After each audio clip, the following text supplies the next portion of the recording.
Hey guys, it's Draven. Right here is my DK Entioch, and I'm about to show you the 6-trigger fight for the quest Time to Collect. Normally a group quest, but Blood Decay for the win, right? So I'm using Heartbreaker for the extra runic power generation.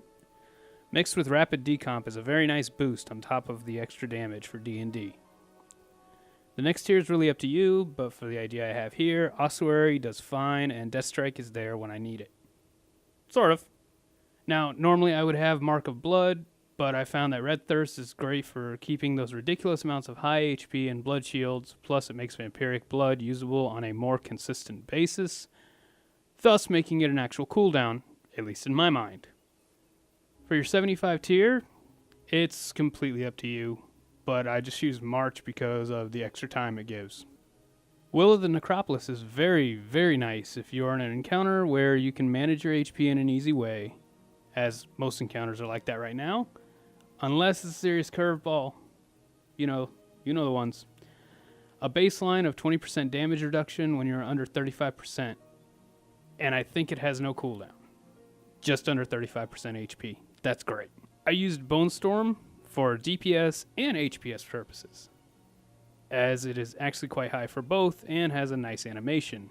I would have preferred the Lord Marrowgar animation, but whatever. Bloodmare is actually quite nice for those boss fights where they have defined high damage areas, and then we have the fun Purgatory, which is the saving grace to crazy high damage.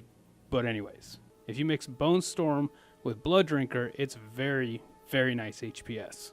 As you can see here, my eye level is 791 as an overall, with my Maw at 802.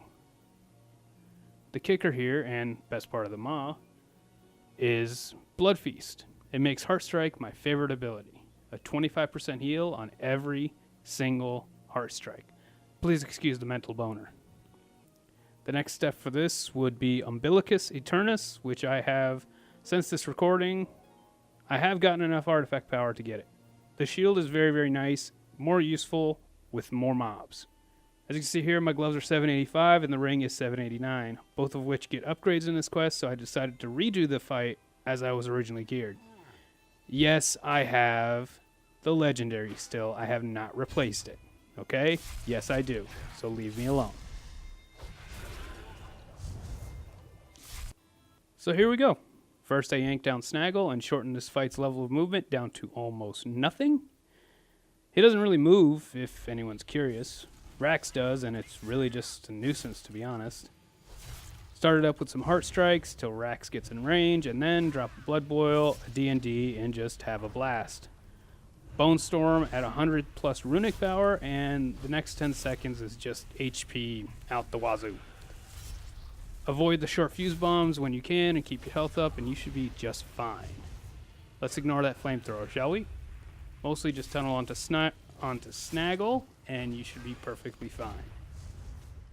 You'll see that a few times I do ignore some of the fight mechanics, but I don't really care. That's what consumption is for.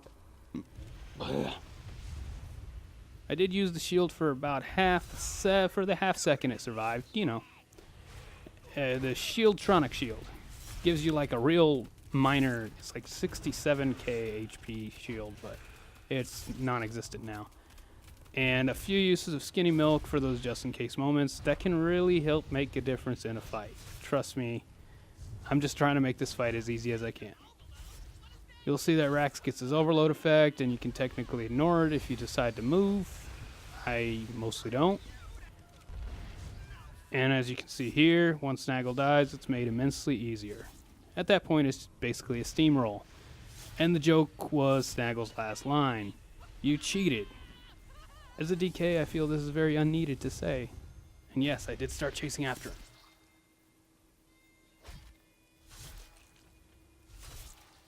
And there you have it, folks. 1 DK soloing a group quest like any self-healing tank can do.